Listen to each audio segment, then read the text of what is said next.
All right, welcome to our latest Swampcast here live from New Orleans, where Florida just lost in overtime to Butler 73-70? Was that 74-71. 74-71, okay. I got it written down over there. I'll get it right. The Gators looked like they had things going, up 11 at one point. Unfortunately for Florida, Carl Hess and Jamie Lucky decided to take over the game, called these phantom fouls out of nowhere, and it helped.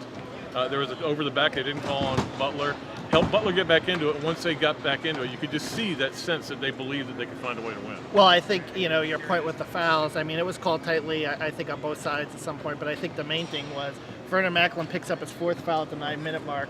From the 9-minute to the 3-minute mark, they only scored 6 points, right. And that allows Butler to get back in the game. Butler was down 11 at that point. That was really that big three-point play off the inbounds pass where, Macklin went over the back. I think it was certainly tough, and a lot of people will focus on the end of the game, but I think during that stretch, there was some questionable shot selection with Macklin out of the game. Certainly when you have Patrick Young on the floor, he's not an offensive option. Right. So you're somewhat playing 4 and 5. And I think that really hurt Florida during that stretch. And then obviously, they hung around. They did what they had to do to, get the game to overtime. But from there, Butler just, made more clutch shots. Billy made a good point. It was like they were going to let him play, and then they decided to clean up for 10 minutes, excuse me, and then they let him play again. Yeah. Very inconsistent, but hey, look, it's been that way all year. The officiating in college basketball is a joke, and that's just the way it is. The other thing, though, was that all the times that Florida, first of all, beaten on the offensive rebounding, 16-8. That's a big number right there. That's 8 more shots you got off than the other team.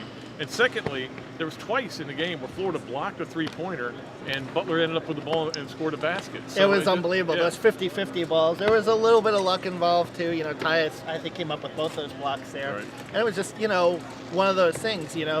Florida very good from the free throw line the whole game, but misses 3 free throws in overtime.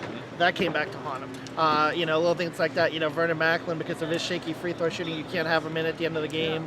Walker was the guy that kind of brought you there the whole game, but the whole year. But he misses a 3 at the end of regulation. It was really a tough shooting game.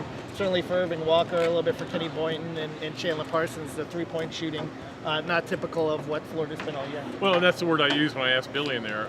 I said, "Is it especially frustrating to have an atypical game where you didn't do the little things?"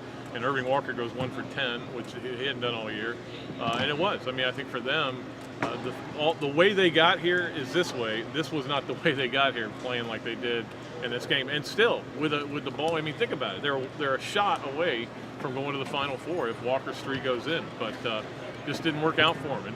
And like Billy said, there was a lot of talk about close games and how they'd won a bunch of them and Butler won a bunch of them. Well, somebody's going to lose those close games, and they were the ones that lost it. And that's why I thought that stretch was critical. When you're up 11 there, you got to really kind of hold out. But Pat, I'm wondering, I mean, that's kind of a catch-22 there. What do you do? Do you keep Macklin on the floor at the end of the game, even though it's a tie game, or do you just kind of stick with Walker, the guy that's hit big shots for you for most of the season? Well, he's missed some big shots too. Obviously. Yeah, he has. But don't forget, we were crowning him Big Shot Irv down in Tampa, and he was against BYU.